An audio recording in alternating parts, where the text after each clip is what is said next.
Քրքորյանը կատարեց իր տված խոստումը Գաֆէսճեան ընտանիքի հիմնադրամը ոչ, իմ ետևում գտնվող բանկի նախկին շենքում չի գործի Միացյալ Նահանգներում հայոց ցեղասպանության թանգարանը, քանի որ նախորդին Գաֆէսճեան հիմնադրամը վաճառել է շինությունը։ Թանգարանի չարչրկված թեման դատական քննության առարկա դարձավ Գաֆէսճեան հիմնադրամի եւ Միացյալ Նահանգներում հայոց ցեղասպանության թանգարան ինստիտուտ կառույցի միջև։ Դատարանը վճռեց Ջերալդ Գաֆէսճեանի օգտին, սակայն նրա վախճանից հետո հիմնադրամը ու ժառանգորդները հետևողական չեղան։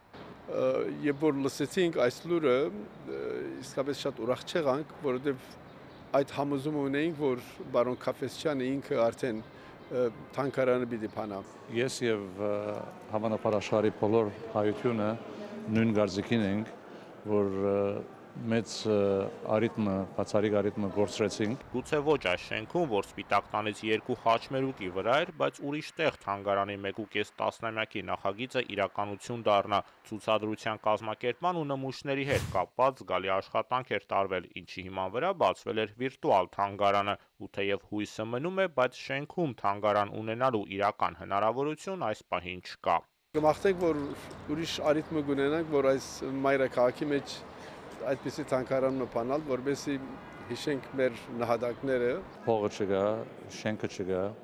եւ էսի մեծ հարց է, էդի բացառիկ եզակի արիթ էր, որ այդ բոլոր դվյալները իմի եկան։ Գաֆէսճեան ընտանիքի հիմնադրամը համառորեն հրաժարվում է վաճառքի թեմայով լրագրողական հարցմանը պատասխանելուց, մինչդեռ Lincoln Property ընկերությունը հաստատում է, որ գնել են թանգարանի համար նախատեսված շենքը ու հարակից կառույցները, որոնք ևս պատկանում էին հիմնադրամին։ Ժամանակին մոտ 20 միլիոնով գնված անշարժ գույքը հիմնադրամը վաճառել է 57 միլիոնով։ Հայկ Արամ Նահապետյան, Լիլիթ Սեթրակյան, Միացյալ Նահանգներ։